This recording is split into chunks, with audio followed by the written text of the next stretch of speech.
سلام دوستان عزیزم، امروز اومدم میدان شهرداری رشت و خیابونای اطرافشو دارم گشت و گذاری میزنم و ویدیو هم گرفتم. امیدوارم شما مثل من لذت ببرید، چون رشت واقعا شهر سرزنده و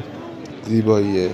و در ضمن اگرم که دوست داشتید لطفا لایک کنید و سابسکرایب کنید، چون این کارتون به من کمک میکنه.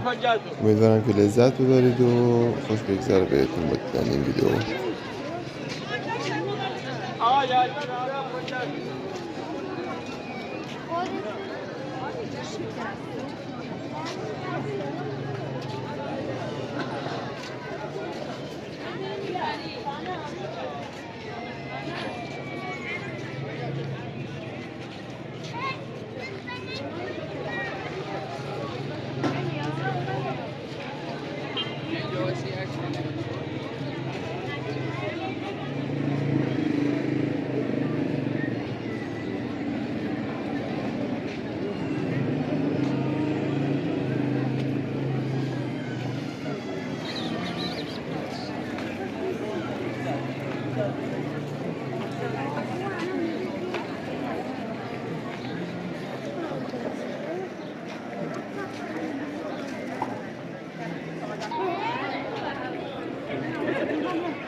جاب گنه داره اگر دیگه چی کنی که جاب گنه داره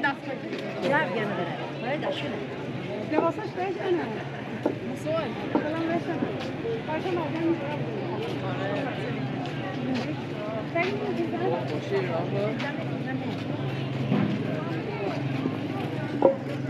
راستی داری میریم جلو همون جایی ما همون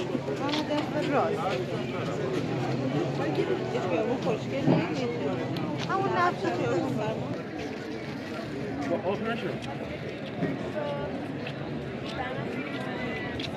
اون 400 من